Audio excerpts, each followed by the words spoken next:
Think forward. Think Research Channel.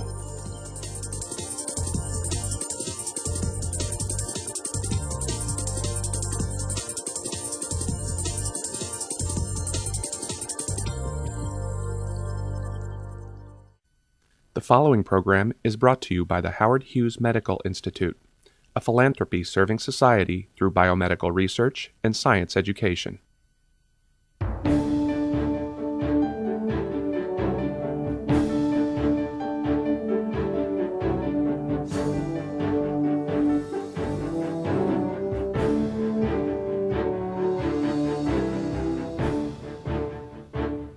From the Howard Hughes Medical Institute, the 2006 Holiday Lectures on Science. This year's lectures, Potent Biology, Stem Cells, Cloning, and Regeneration, will be given by Dr. Douglas Melton, Howard Hughes Medical Institute investigator at Harvard University, and Dr. Nadia Rosenthal, senior scientist at the European Molecular Biology Laboratory. The fourth lecture is titled Stem Cells and the End of Aging. And now to introduce our program, the president of the Howard Hughes Medical Institute, Dr. Thomas Cech. Welcome to the final presentation in this year's holiday lecture series on stem cells. You may have noticed a common thread running through these lectures. The tools and findings of basic research provide a powerful springboard for medical advancement. Doug Melton's love of developmental biology is leading to better understanding and hopefully new treatments of diabetes. Nadia Rosenthal's commitment to understanding muscle is leading her towards breakthroughs in preventing and treating heart attacks. And discoveries made in mice are being used to translate to strategies for human therapy much more quickly than ever before. In this talk, Nadia will extend our thinking about stem cells and regeneration to include how stem cells may play a role in reversing the process of aging and perhaps even extending lifespan. And now a brief video to introduce Nadia.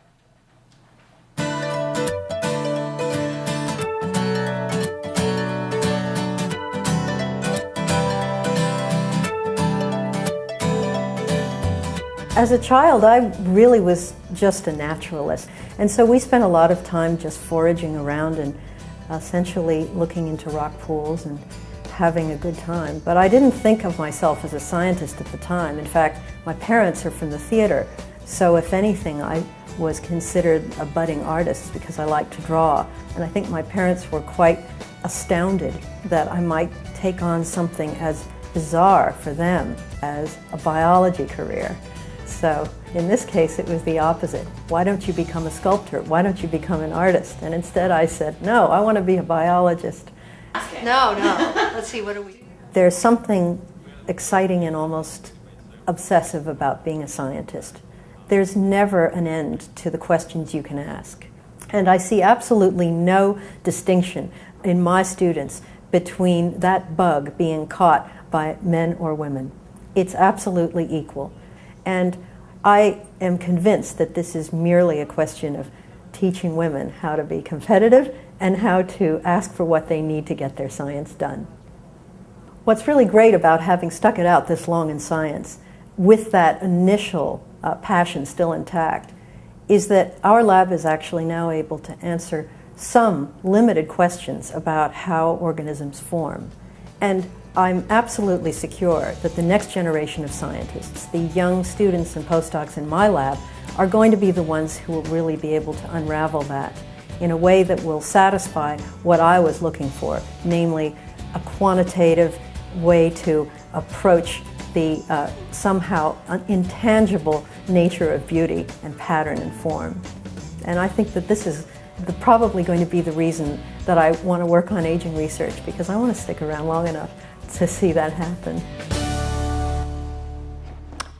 Well, buongiorno again. Today we're going to follow some of the themes that we started hearing about in Doug's lecture about degenerative diseases that often affect the aged, and how these diseases are, in some cases, diseases that we could model or perhaps even treat with stem cells. Today I'm going to focus on not the diseases that are associated with aging, but the actual aging process itself. So we're all getting old. That's the bad news. And what's worse, if you look on the left at some of the attributes of youth, robust organs, high tissue turnover, wounds healing very rapidly with less inflammation associated with that healing, and less scarring. All of those youthful attributes are somehow blunted and compromised as we get older. So on the right, the old gentleman, this wonderful drawing of Leonardo da Vinci showing youth and age facing each other, the older man is compromised, frailer organs, lower tissue turnover, wounds healing more slowly. And when they are wounded, older people tend to heal less well, so that inflammation sets in, and scarring can often compromise the function of the tissues and organs. So the question is, how much can stem cells actually address these natural but rather alarming side effects of getting older?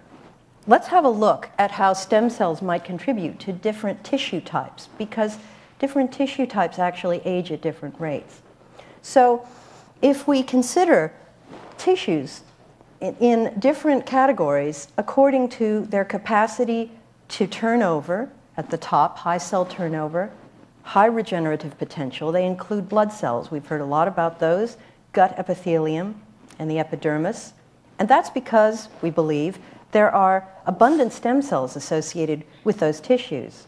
Now, in the medium category, we see such tissues as liver, which can actually regenerate quite well, and skeletal muscle, less so.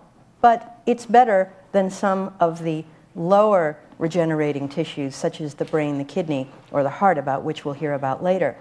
And in each case, the capacity for regeneration appears to at least roughly track with the contribution of stem cells.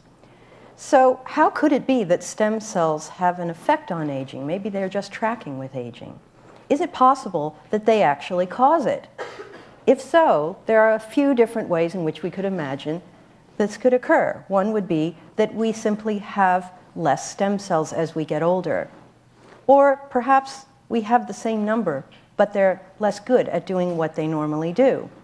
Or perhaps the environment in which they find themselves in our aging bodies has shifted so that they're all right, but where they are is not. So let's look at each of these possibilities and see whether there's any truth to them. The first question is whether there are less stem cells as we grow older. And to look at this question, we're going to look at a particular tissue type, which I particularly like to work on, skeletal muscle, which is sort of in the middle of the road. There are stem cells, those tissue cells we talked about yesterday, the satellite cells. But the question is, are there the same number of satellite cells as the muscle ages? Now, I'd have to say one thing about muscle. You all know that we can change the size of our muscle rather voluntarily by going to the gym or by working out in other ways. And in fact, muscle is one of the most marvelously responsive tissues in that sense.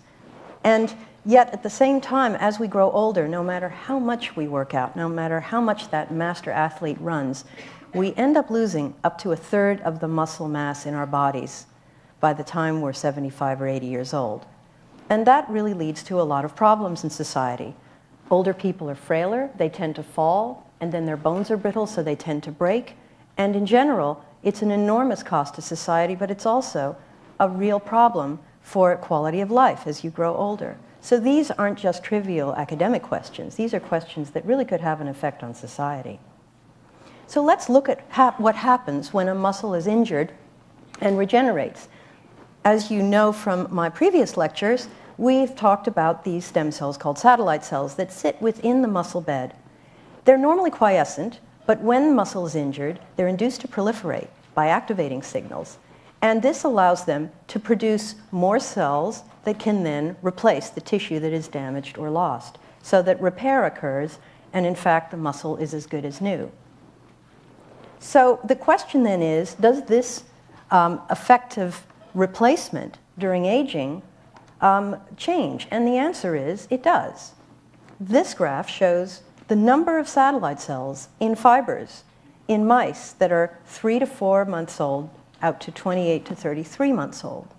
Now, for those of you who aren't mouse specialists, I can tell you that a 28 to 33 months old mouse is a real geriatric mouse, about 85 years old. That mouse is not moving fast. And if you see the number of satellite cells in their fibers, perhaps that's a clue why that is. So we can then conclude, at least for a mammal, that older muscle has fewer stem cells. And if that's the case, then perhaps we just can't replenish our muscles as effectively. But there's a bit of a conundrum in this, because in fact, if a muscle stem cell, a satellite cell, is removed from a young muscle fiber, as you see in the top panels, in the middle there is a little nucleus that's lit up to show that that is in fact a stem cell nucleus, not a regular muscle nucleus. If that muscle satellite cell is removed from the muscle and is put in a dish and allowed to proliferate slowly but surely, it will make muscle. And it doesn't do it any better or worse than an old satellite cell. So there's something about the capacity to make muscle that appears to be retained, even though these cells are less in number. However, that's not the only thing that a satellite cell has to do. It has to actually respond to injury, and it has to proliferate. So are there changes in the capacity of these satellite cells to do that job? And for this, we turn to a number of different well-known signaling mechanisms within the muscle system. In this case, we're going to talk about one such signaling mechanism that has actually been associated with aging because it declines in old muscle, and that's the Notch delta signaling mechanism. So I'll tell you in detail how it works, but first, the reason that it was considered was it's required for proper formation of the first skeletal muscle in the embryo, and it's also important in regulating satellite cells in the adult. And it has been shown to decline in old muscle. So what is the Notch delta signaling pathway? And could it be a clue to the decrease in the capacity for skeletal muscle to regenerate as we get older? So here's a picture of what Notch delta looks like. Notch delta consists of two subunits. Both are membrane-associated proteins. Both have a little part of them that sticks outside of the cell and another part inside. Delta is in the top in the satellite cell in this particular picture, and Notch is in the bottom. These are both receptors in the sense that they receive signals. And the way they do that is to interact. When they interact, there's a relay of events, which includes clipping the two sides of the dumbbell of Notch apart so that that pink part, the intracellular part, can move to the nucleus and start transcription of RNA. So in that case, we have a way of telling the cell on the outside to do something on the inside. And that's exactly what signaling does. In a young muscle, after injury, we find a very robust increase in the number of delta molecules sitting on those satellite cells. And that is probably the reason why, in fact, satellite cells are so responsive to injury, because they increase this signaling, rev it up, and are able, therefore, to go into another proliferative round. And interestingly, in old muscle, that response is absent, so that the delta increase doesn't show up. Now, in some real-life pictures from Tom Rando and his colleagues, here you see what muscle, young and old, looks like after it's been injured, as it pertains to the Notch delta signaling system. On the left is a young muscle that's been injured, and the injured fibers here are artificially lighted up in a sort of pink-yellow scheme. And you can see that the same injured cells are in the old, but there's a difference. No green. What's the green? Green is delta. So delta is being highly upregulated in the entire vicinity of the injury in a young animal, but somehow that response is absent in the old animal. Now, Again, this is one of these observations where you could say, well, this is an obscure set of receptors that's interacting, and it changes during aging. How do we know it has any causation? Maybe it's just going along for the ride. Now, in order to test for that, scientists have to perturb the system. So we have to change something about Notch delta signaling and see if that changes the way the muscle can regenerate. And that's exactly what Tom Rando and his colleagues did, with some very clever tricks. First of all, I have to explain that there are ways in which you can inhibit the Notch signaling pathway as well as increasing the Notch signaling pathway.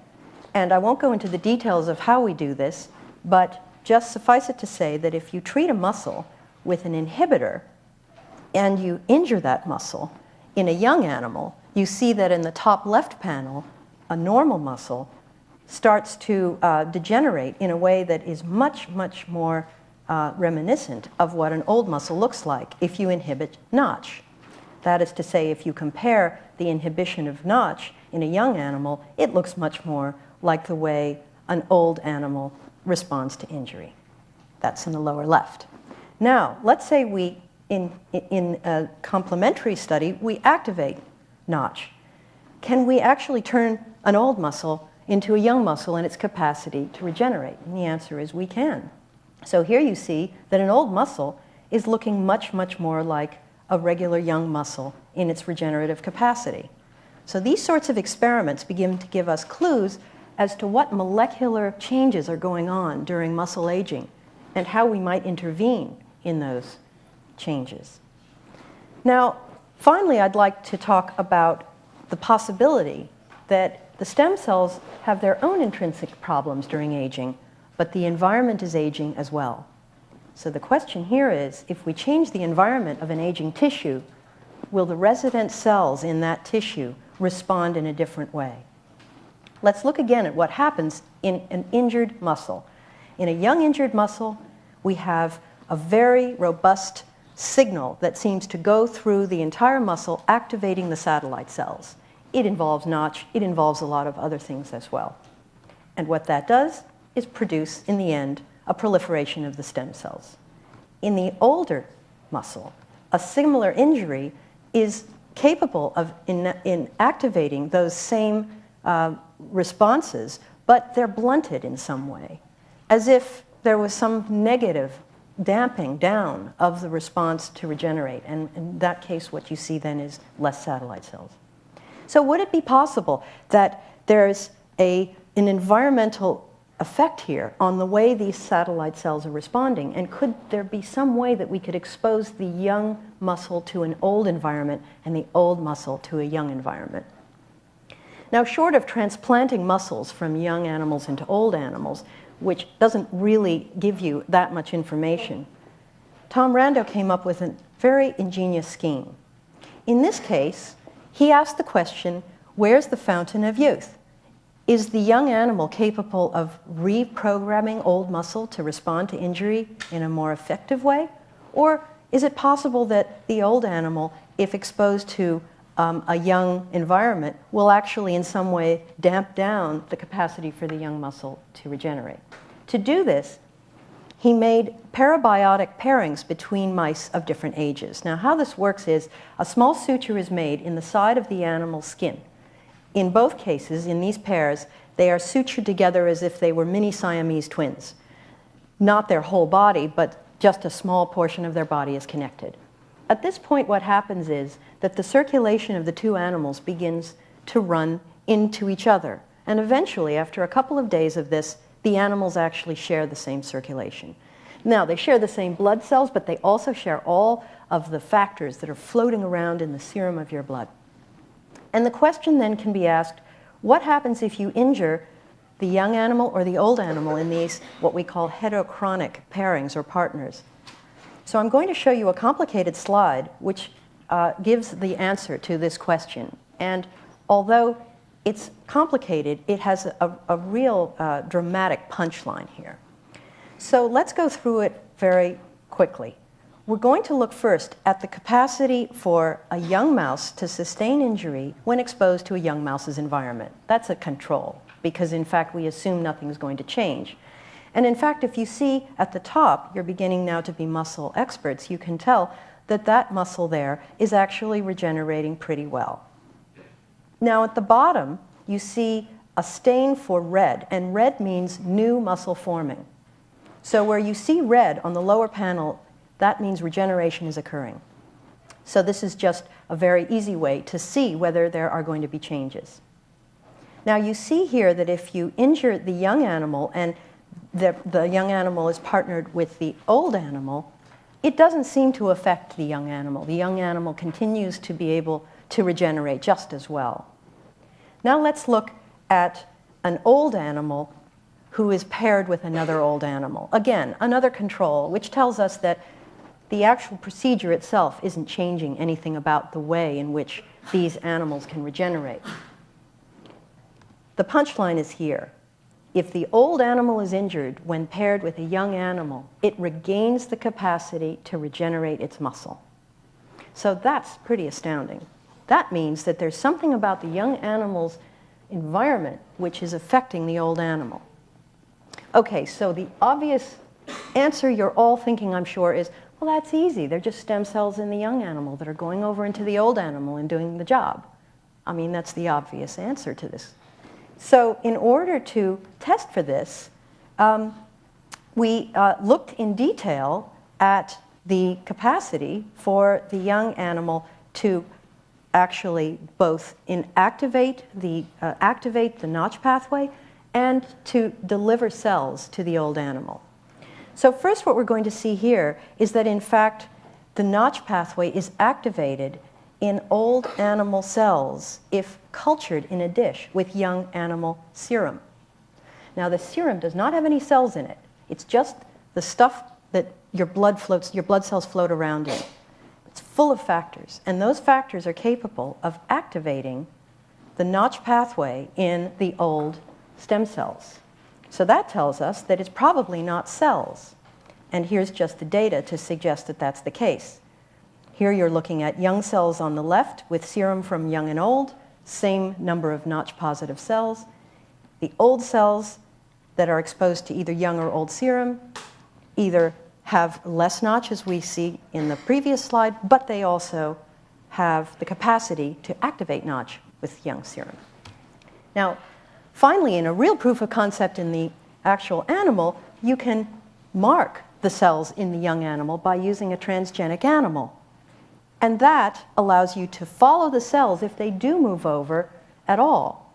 So the way we do this is to use a young animal that has a green fluorescent protein transgene in every one of its cells.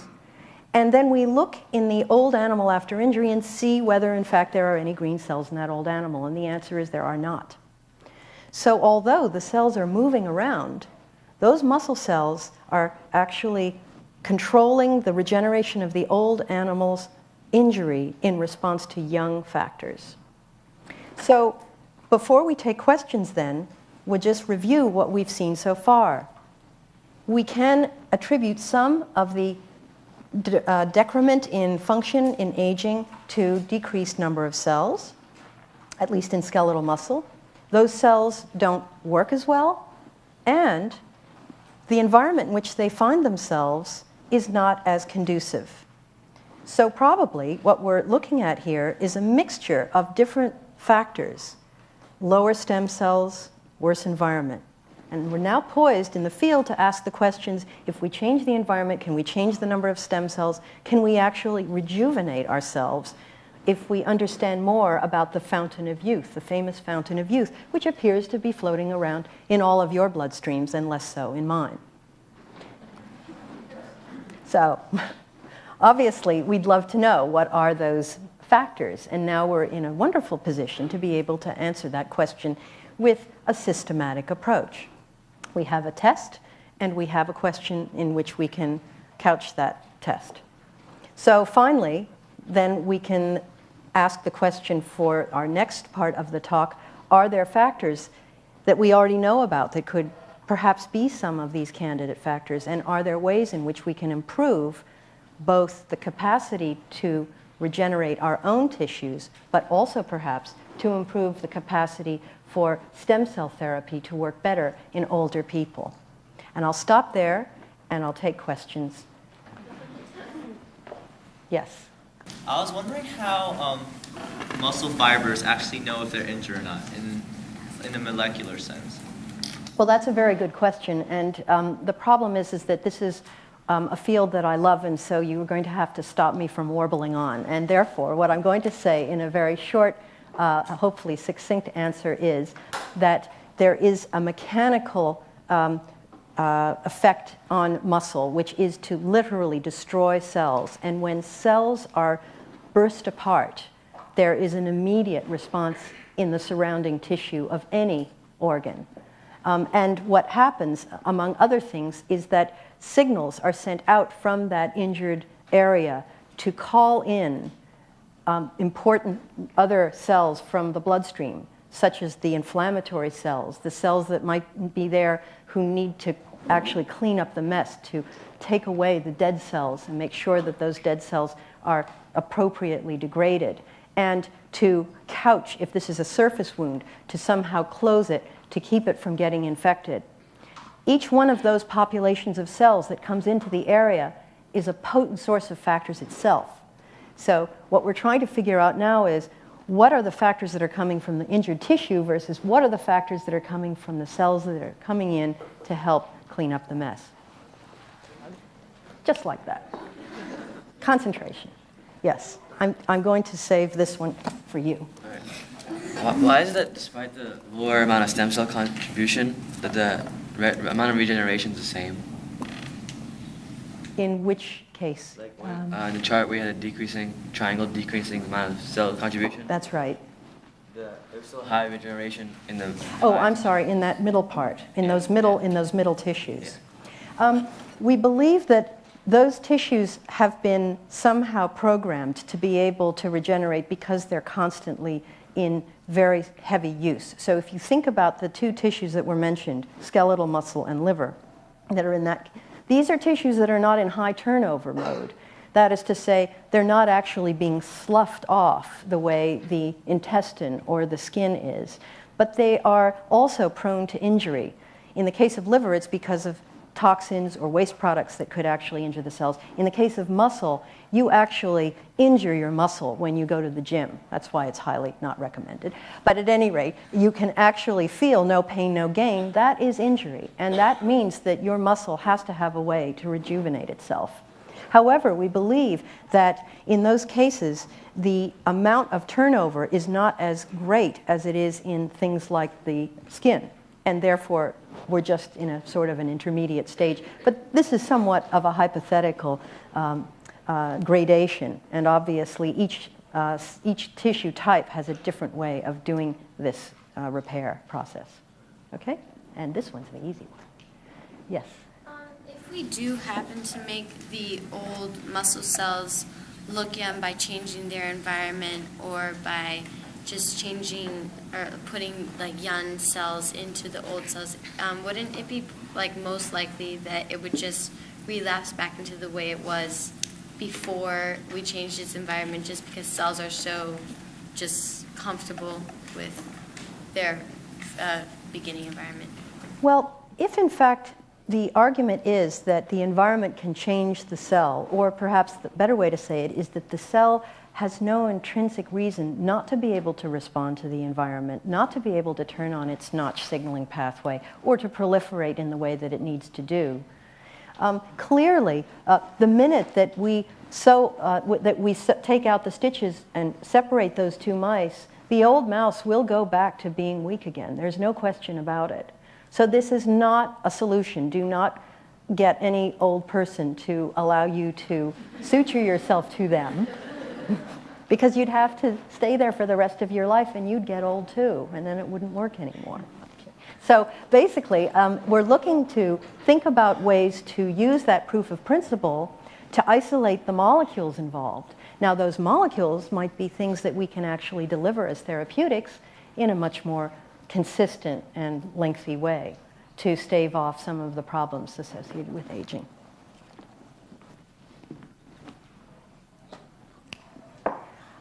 The lady with the dark jacket and the red scarf around her neck.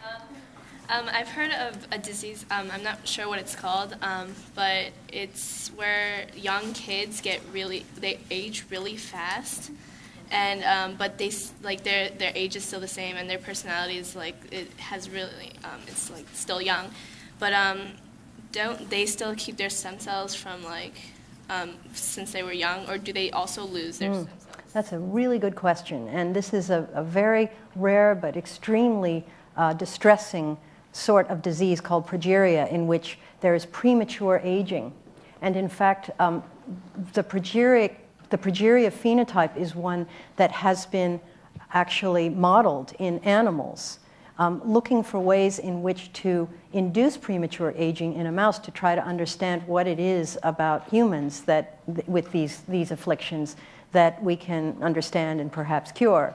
And it's a long and complex field and would be a wonderful subject of another Howard Hughes lecture, but I'll leave it to say that we're basically at the point where we know a little bit about the disease. It's multifaceted, and stem cells in certain cases are involved. So I'm afraid I'm being told to move on to the second half of the lecture, and so I'll obviously take more questions after that. So I'm going to finish this lecture series with a major challenge, and that is to address the issue of how we might be able to regenerate an organ that we all depend on minute by minute, but that is one of the most intractable organs to regenerate in our entire body, and that's the heart. So the heart, of course, as you know, is a very complex organ that forms very early in development and continues to function throughout our lives. And yet, if you find it on our chart here, you see that it is one of the lowest regenerating tissues in mammals, and it has some of the lowest cell turnover outside of the brain. Now, what is the function of a heart? Well, it's a pump, and it pumps in two different ways. Seen here in the animation, we're going to first look at the right ventricle atrium connection, in which cells are being brought out of the low oxygen starved body and pumped into the lungs.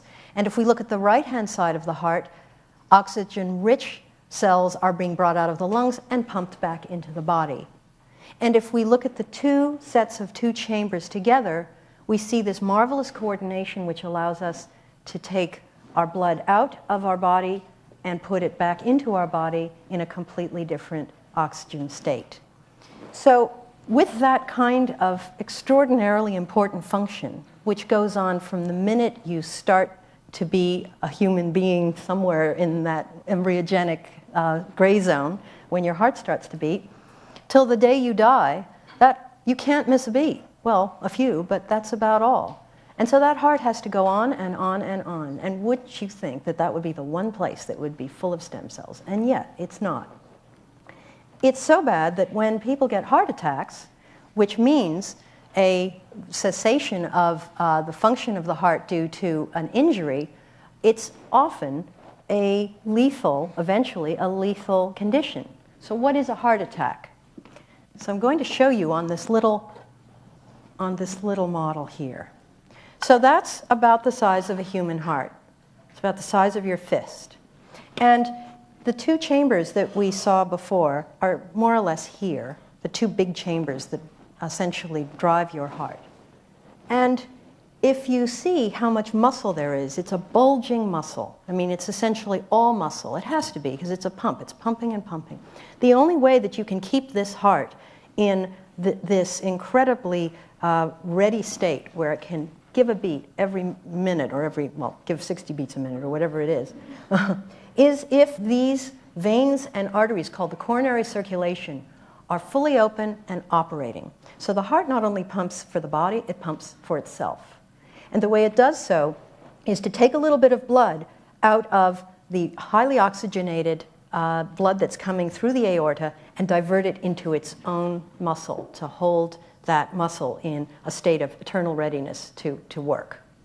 Now, if there is any problem with this circulation, you essentially deprive the heart muscle of oxygen. And as you know, without oxygen, tissues can't live.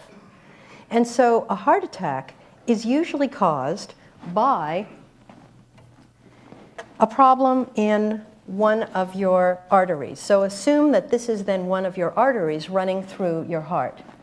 This artery is probably my artery after having spent 5 years in Italy eating too much rich food. Namely, all of this yellow stuff in here is called plaque, and it's a collection of cholesterol which builds up in the inner sides of your blood vessels over time. And this can be a genetic cause or it can be a lifestyle cause, but at some point during this period, there's the danger that some kind of a rupture can occur through some kind of a mechanical injury in that plaque, and blood can flow out into your blood vessel that actually causes, because it's an injury, a clot. And that clot, to close the injury against the outside, which is in fact the blood vessel, can dislodge and get stuck in one of these descending arteries right here. And then what happens is that you see what we call an infarct. On the left here, you see the blocked artery has caused an area of damage, shown here as a sort of black smudge. What's going on there? The dying myocytes, shown in purple, are, of course, not able to contract anymore, and the ones that are surviving around the side try to divide, but myocytes aren't very good at dividing. And what happens eventually is that the scar tends to actually grow. And the reason it grows is that the myocytes around the scar start to expand and become larger and hypertrophic because they have to still do the same job for the whole heart that that healthy part did. Yet those larger myocytes eventually get to the point where they can't get any bigger, and yet the heart is still having to pump, at which point they actually end up dying. So what eventually happens is that this original, often rather minor injury that people don't even know happened, then turns into a major problem because the heart starts to fail. It cannot actually pump anymore, and then you have heart failure.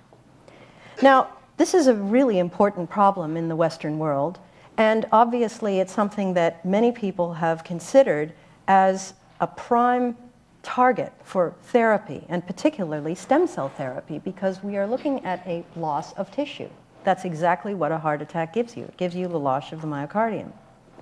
However, scientists, biologists, have noted for a long time that this incapacity for the mammalian heart to regenerate is in fact not something that it shares with some of the lower organisms. And here we see again regenerative capacity on the left and evolutionary scale on the right.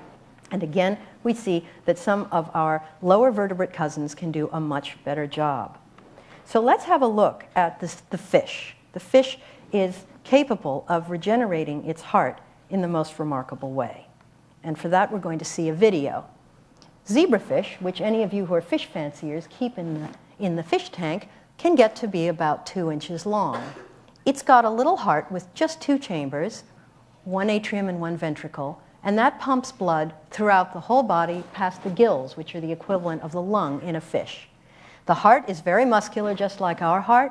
Inside, there are very thick muscular walls that allow the heart to effectively pump throughout this very complex series of veins. Now, let's see what happens if we cut off the tip of the heart. Ouch! Ow! Don't worry, the fish is okay. It's okay. The fish immediately closes up that wound. Within seconds, the clotting process starts up.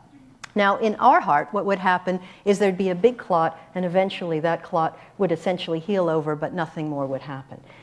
But Ken Paas and his co-workers have recently noted that aside from the fact that there are cells within the zebrafish myocardium in the red muscle that can actually activate like satellite cells and start to divide to make new muscle, there's also this slowly proliferating, engulfing layer of single cells on the outside of the heart called the epicardium, which is really a magic layer of cells because it engulfs the whole scar area.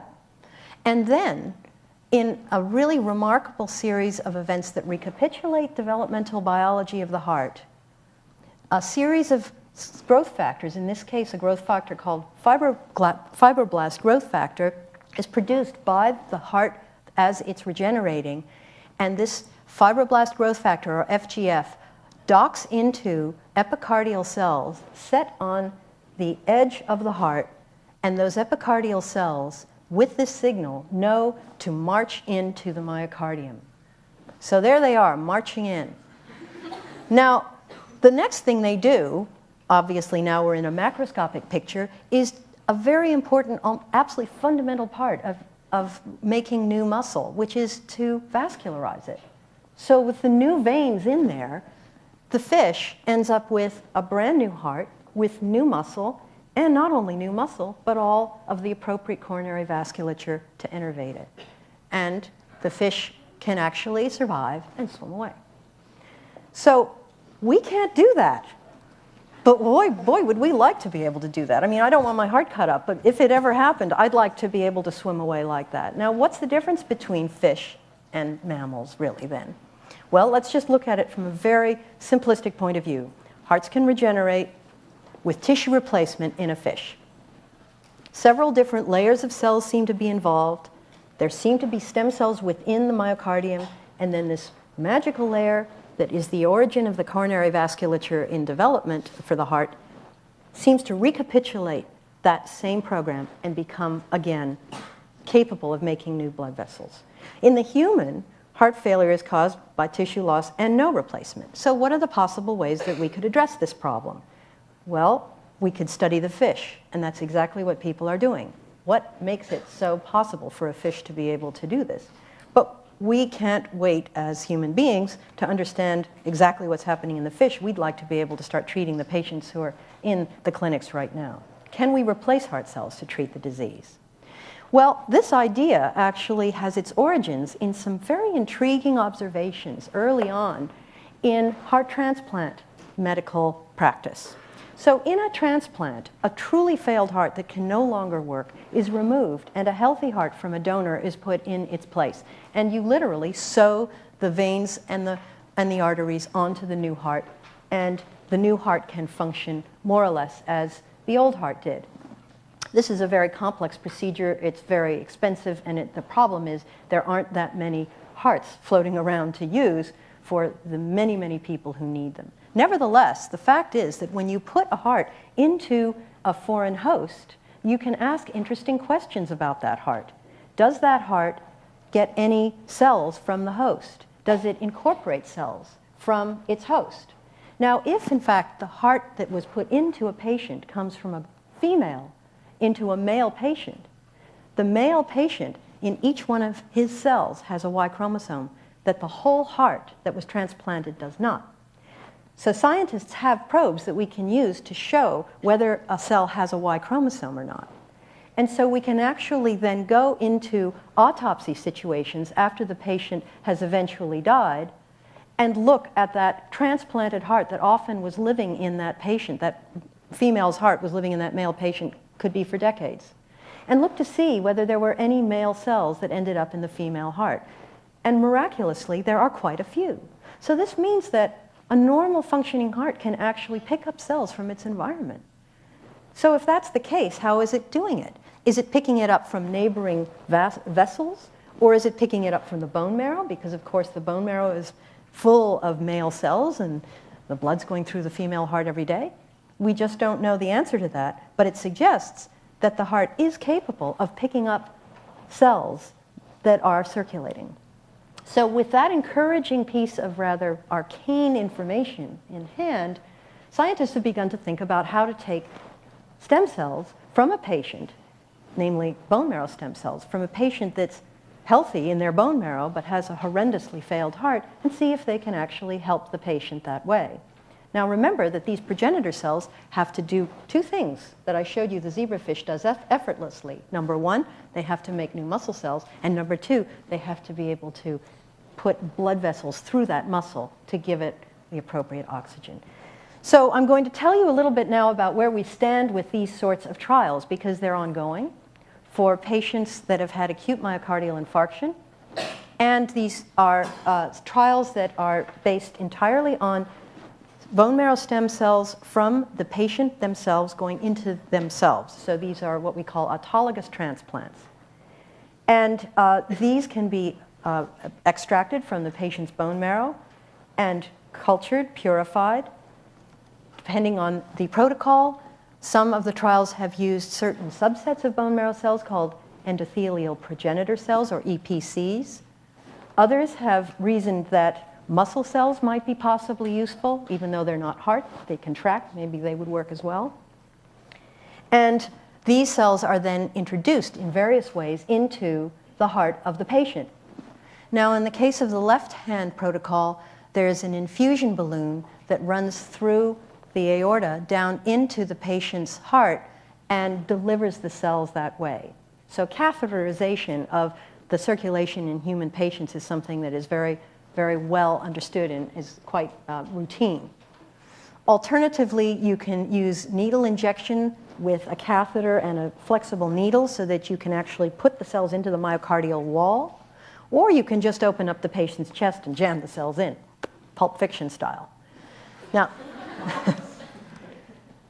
I'm going to tell you about one very recent trial that was just published about a month and a half ago, in which that first method was used, intracoronary infusion. In this case, the patient was acute myocardial infarction patient, heart attack recent patient, comes into the clinic and is chosen to go either into a placebo group or into the group that's going to get the cells. So what this means, and these are very complicated trials to set up because you also have to blind all the people who are doing the trial to whether the patient is getting cells or just serum, just, saline. Because you might be able to pick up all sorts of effects based on perception. And so you want to get rid of all of that. So these are now trials that are called double-blinded, placebo-controlled trials. These trials mean that many patients come in. Some of them are secretly in a placebo group. Some of them are secretly in the group that's going to get the cells. They're all treated as any patient should be treated for myocardial infarction, but there's just this added extra treatment. And then the question is, what happens? Now, this was a trial, very large trial, and many patients were enrolled, and the results just came out, and the answer is encouraging on one level, but a little bit disappointing on another. As you see from the numbers here, patients that received the bone marrow got a 5.5% increase in their function as measured by ejection fraction, which is the amount of blood that is ejected out of your heart. So the better the ejection fraction, the stronger your heart is. Now, of course, some people recover spontaneously from heart attacks, and you can see that by the number of the placebo, which is 3%. So a 3% increase in the capacity for the heart to do better was what you would get anyway. Now, this is not going to cure anybody in the long haul. And so clearly, although it's a proof of principle that there is some effect, beneficial effect, we are far from the optimal protocol. Clearly, we have a lot of work to do. So what are the other ways in which we can address this? Maybe we can stimulate the heart itself to make new cells. And if that's the case, maybe that would help us to address the issue. So in our lab, we've tried a technique in mouse to see if that would work, and you're familiar with this story because of the IGF-1 growth factor treatment I told you about yesterday for muscular dystrophy. In this case, we tried the same trick, except we addressed the question of heart regeneration. To do this, we made a mouse that overexpressed this transgenic IGF-1 in the heart. And we did so by injecting a cardiac transgene into the heart of a mouse. And then we followed that mouse as the progeny developed that had the gene expressing this growth factor within the heart, and looked to see whether we had any effect at all on the heart or whether these animals developed abnormally, because we're putting a lot more of this growth factor into these mice, and they have this growth factor from conception onwards.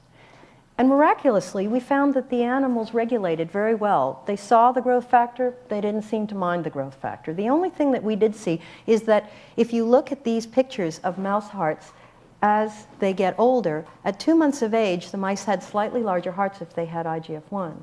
But it was just a precocious growth to an adult stage because we found larger cells, which in this case was what we expected, but those cells never did anything other than get to the size they normally would be in a 6-month-old mouse, and then the mouse seemed totally normal. So on one hand, we were very happy, and on the other hand, we wondered if we had just wasted our time. So we decided to try to mimic a myocardial infarction in a mouse. Now, mice actually don't like McDonald's. They don't eat rich food. It's really hard to get them to go into some sort of atherosclerosis. They're not really fond of high cholesterol. They like carrots, unlike Doug. And they, therefore, you have to do something else. So what we do is we put a little string around the coronary artery and tie it down a bit as if there was a clot in there. And that gives them the equivalent of a myocardial infarction as seen on the right. Now, we then can follow to see whether the animals that had the growth factor do better than the animals without. So on the left, you see a mouse heart that looks normal with a ventricle, the big left ventricle, in a cross-section. And on the right, you see a control in which we opened up the mouse and gave it a myocardial infarction, closed it up and waited for a couple of months and then looked at it again. And you can see that this mouse has very nasty heart failure. That thin wall is exactly what patients look like after they've had a myocardial infarction and waited a long time. Now, a myocardial infarction, the same myocardial infarction technique on one of these animals that we had engineered to express the growth factor didn't appear to have the same response at all. And as you can see in the lower left-hand panel, there was a rather miraculous recovery. In fact, it reminded us, perhaps hopefully, of the way the zebrafish regenerates. And so we believe then that the way in which the growth factor works is somehow to retain some of the tricks of evolution that we've lost and go back to being able to regenerate the heart. And if you look at the actual cellular basis of this, I've done it as a cartoon here.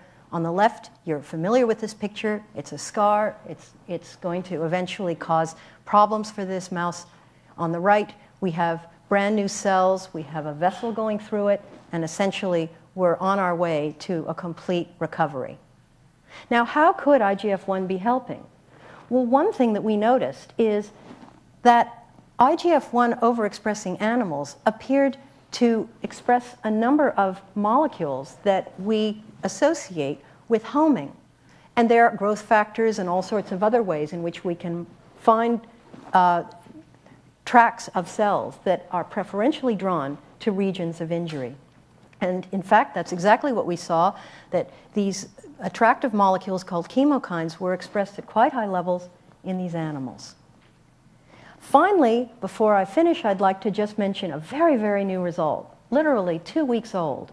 So I threw these slides together literally over the last 2 days to show them to you, because I think it's very exciting and it brings home a point that warms the cockles of my heart. And that is an experiment that was done by Paul Riley recently, in which he tested the capacity for a molecule called thymosin beta-4, which is actually a molecule that helps cells rearrange their cytoskeleton, their shape, to help with the capacity for a mammalian mouse heart to regenerate. And what he found, in a word, was that injecting this molecule into the mouse's heart created a much better environment. In fact, it looked a bit like what happened when we overexpressed the IGF-1 gene. And when he looked in detail at how this actually occurred, it was really astounding, because the thymosin beta-4 was activating that epicardial layer just like the zebrafish does. And so it appeared that we were beginning to have a pathway here that we could actually start to imagine looks like a zebrafish regeneration pathway that we could artificially induce in a human heart.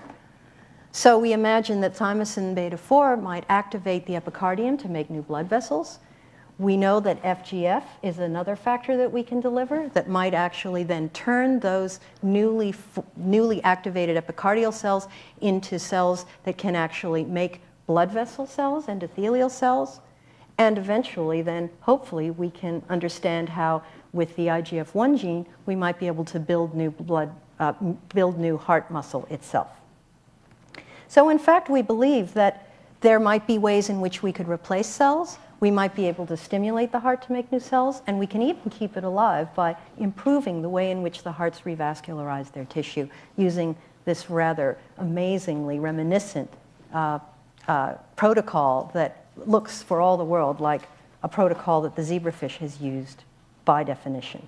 Anyway, just to finish off then, here are some of the ways in which cells might be used to cure heart disease. And in many ways, you can think of many organs standing in for this heart because the ideas are the same. The ideas come from the possibility for cells within the tissue itself to regenerate, and how can we activate those? Cells that might be available that we're not even aware of within a tissue that could be cajoled into helping out. And finally, cells that might come in secreting different factors that could help us to convince the heart that it actually could regenerate in a better way. Now, before I close and take questions, I'd like to just acknowledge the fact that I have a rather extraordinary group of people to thank, which are my own lab. And I have to tell you that they're watching this from Italy. They called me yesterday and told me that I was a disgrace for the T-shirt episode. And that if I didn't do better, I wasn't allowed back. But I mean, in all honesty, that they've been wonderful in letting me out of school for a couple of days to come and talk to you. And it's really a pleasure to have young people in our laboratories who get as excited about science as we do. And I'd just like to acknowledge all those wonderful people in a rather salubrious environment in a small trattoria in Rome. And now I'll take questions. Yes? With heart transplants, do blood types still play an important role in them? With heart transplants, blood types do play an important role. And in fact, the capacity to hold on to a transplanted heart is largely dependent on how well that heart is matched at a number of immune levels. So thanks all very much, and I'm going to now turn the podium over to Tom Schreck.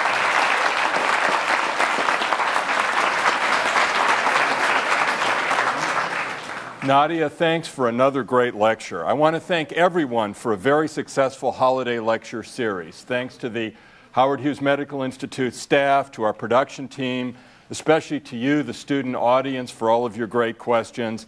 And let's have one more round of applause for our terrific speakers.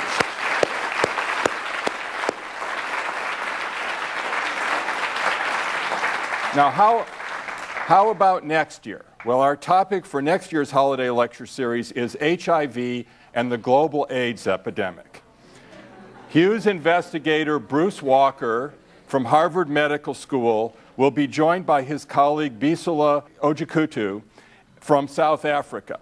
And they will present 4 lectures talking about how the AIDS epidemic got started, what the virus is like, how it became an epidemic, and what we can do in terms of prevention and treatment. So we hope to see all of you next year. Until then, have a great holiday season.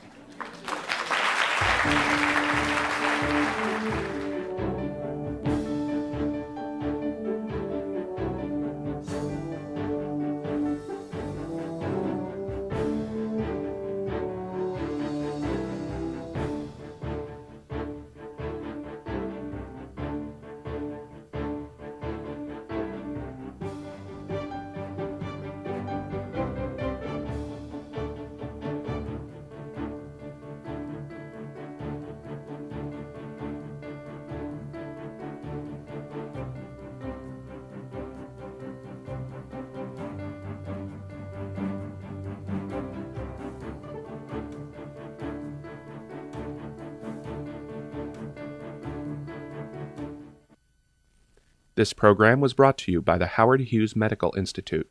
For more information or to order DVDs of the lectures, go to www.holidaylectures.org/rc.